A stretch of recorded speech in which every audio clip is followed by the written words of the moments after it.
James Hergott here, Radical Body Transformations. I'm backstage at London Provincials, here with my friend Eren Legend. Yes, sir, my man. Yes, sir. Who himself is one of the keys to Ontario natural athletics. And you know, the show is huge now. It keeps growing every year. And we want to talk about the growth of natural athletics. And I mean, it's just really taken off. And you know, you're basically the ambassador for this in Ontario. So, you know, tell me about the growth of this and where you see it going from here. Well, first of all, obviously, I'm glad to be back here, James. So, really happy to be here at the Natural Ontario Provincials, and seeing the growth this year is absolutely substantial in comparison to what it was last year. If you just take a look around, it's so crowded in here, and I'm not complaining at all. I love it. I love to see how much right now the natural athlete stream is growing more so in Canada, and Canada is actually leading with the most natural shows, and Ontario obviously is leading the way with that. That being said, you know, with the men's physique, if you guys take a look around, and the bikini, it's more attainable of a physique for individuals to, you know, kind of get an introduction to bodybuilding in doing so. So we're seeing a lot of more growth in the natural men's physique division, bikini division, and even the classic physique division as well, which is an absolutely beautiful thing. There's some great physiques here, and a lot of these athletes have that athletic look still. So that hasn't been lost, and you know, I'm just really happy to see that finally natural athletics is getting the recognition that it deserves. Yeah, and for those who wonder, they actually do have a testing room back there, and they do test some of the athletes. And you know, I heard that this has increased in size significantly since last year. And the funny part is, a lot of the people, they come from, you know, they do well in a regional show. And as you know, with Ontario, there's so many regional shows now. And then they come here and they can't believe the level of competition. And for a natural show, the level of competition at this show is insane. It's like, you know, a lot of the other provinces, they only have 1 or 2 shows total, and it's like, what, 28 shows or something in Ontario? What do you think of the level of the caliber? I mean, I remember just a few years ago when they kind of started out with this, there'd be just a few guys on stage and this and that, and now it's just, you know, wall-to-wall men and women and all this stuff. Yeah, it's definitely exploded, and that's one of the things that I love to see is, you know, you go around and you go to your local gym, for example, and you can see a lot of athletes, and right off the bat, you know who's doing a bodybuilding competition, especially here with, as we mentioned, the growth within Ontario, and Ontario leading the way for not only the most shows in Canada, but also the most natural shows in North America, I would say. It's a beautiful thing to see, and it's nice to see that they're honoring the drug testing as well. As you know, I've been tested in all of my natural shows all the way through, and sometimes it becomes a little difficult to ensure that that drug testing is being enforced.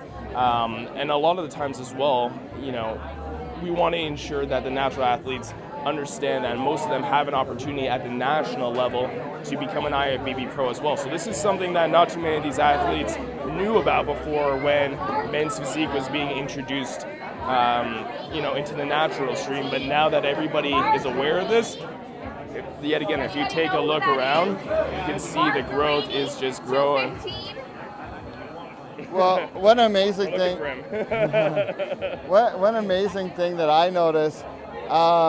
And there's other like leagues that start up and stuff, and they say they're natural, and you never really hear people failing. One of the things I love about you know, the Canadian bodybuilding on Ontario stream is you actually have people that have failed, and you know, just like with what the UFC is doing in MMA and different things like that, you can actually see, like, when you come out with a list and these are the people that failed, you know it's legitimate, that they're not messing around, and then people know, hey, if I do this and I get caught, my name's going to be out there. It's going to get tarnished. So, you know, it's very legitimate. Yeah, and you know what? And that's a double-edged sword of the industry within the natural stream that I'm seeing a lot of. And as a matter of fact, I was talking to the officials this morning about that particular thing. If you recall, and you know this the most, was the 2014 Natural Canadian Nationals. So in Canadian history, that's like a day that everybody remembers, because the CBBF, Canadian Bodybuilding Federation, used that as an opportunity to essentially expose the athletes that were not caught, I don't want to say caught as a term, but failed a drug test and they found banned substances. And that even ranged to things like THC, for example, in people's systems. So it was nice maybe not to use those athletes as an example. Was it necessary that the CBBF do something like that to show individuals these are the measures that we're going to right now to ensure that if you are caught taking banned substances in these natural shows, if you're trying to find an easy way to get to your pro card or to get to the national level, you will be penalized. So I'm really happy to see that that's going on. One of the things that I would personally like to see enforced a little bit more is that they test the top 3 athletes in each height category, because at the national level, you know, whoever was qualified and got first place out of some of those athletes that got tested, you know, that pro card opportunity was lost. It was lost for whoever came runner-up, second place. And even if that person was, you know, caught with banned substances in their system as well, then the other person was penalized, and that's just unacceptable. So regardless of the cost, I believe that there should be some drug testing enforced at every level, regional, provincial, national, and it should be the top 3 athletes in each height class for sure. I agree, and I think you can't be afraid of showing those failures, because I think that shows an actual success. It gives people that are competing, because there's a lot of people that are competing that are scared that their competitors that they're going up against aren't following the rules, and it gives them a security that, hey, you know, there is a penalty for this, and I think it actually proves the legitimacy, especially when it's broken down as, you know, that they took, you know, very specific, you know, whether it be a fat burn or something that, you know, it really broke it down. So they were testing for everything. And one question I have for you is, without, you know, giving whatever away that you can't give away, what are your plans working with OPA and Ron and the other people for natural athletics, and what are some of the things that you're trying to develop and improve upon and do to grow it? Okay, well, I'm glad you asked, and you obviously know a little bit about some of the background things that we're working on.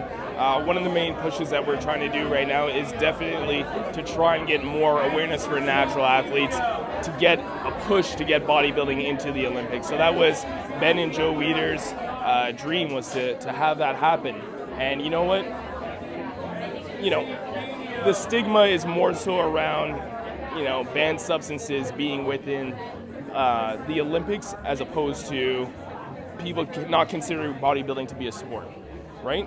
Bodybuilding is a sport, and it does have its place in the Olympics, but if we want to ensure that bodybuilding is represented on that Olympic scale, we need to ensure that that testing is enforced and respected, as I mentioned, with the top 3. So there's a few things that I'm doing personally, I don't want to reveal too much, to ensure that at least my athletes, before I even take them on as initiation, I'm going to personally drug test them myself if they want to be part of Legend Nation, to ensure that I know that all my athletes that I'm sending forth to compete at a natural level are 100% WADA banned substance free.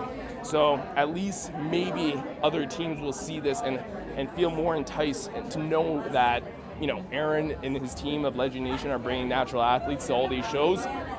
We want to do something. The bar has to be set. Somebody's got to set the bar in every single organization. You shouldn't be afraid of doing this.